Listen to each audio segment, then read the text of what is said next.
I wish the legacy media, MSDNC and the likes, had as much love for Americans and law-abiding citizens here and people here legally as they did for the people who are here illegally harming people. No, not all people here illegally are harming people. If you don't want to be lumped into the people that are harming people, just come here legally. I don't understand the mainstream media and how they're advocating for this stuff. Chris Hayes thinks it's taking our liberties away if we're not allowed to break the law and beat on people. It's ludicrous. The trick is now, and I think a lot of people watching this may be experiencing this, for the vast majority of Americans, right, in their day-to-day life, it doesn't feel that unfree. It doesn't feel that different, really.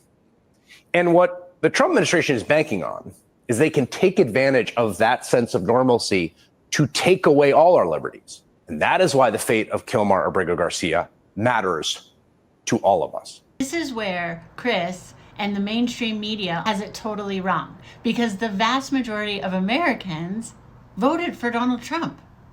And so we voted to make America safe again. See, the vast majority of Americans care about the health and well-being and safety of the United States of America. And we have to have law and order. This is a man who came here illegally, beat the heck out of his wife. His wife doesn't even advocate for him as much as Chris Hayes does. He has numerous court reports telling us that he's an MS-13 gang member. He's an El Salvadoran national. He was born in El Salvador.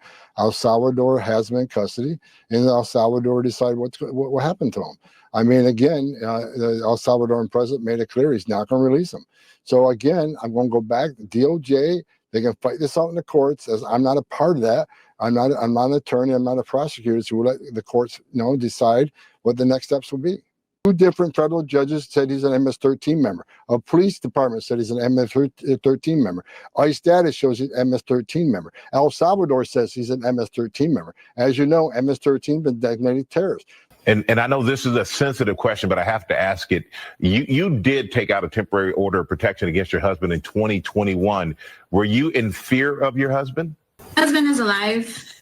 That's all I can say. Okay. And I'm not going to push on that, apparently. But my goodness, Chris is advocating for this guy more than his own wife that he beat up numerous times, and there's court documentations of that. Seems like Chris wants to marry this guy. He loves people that beat on women and are in MS-13, I guess.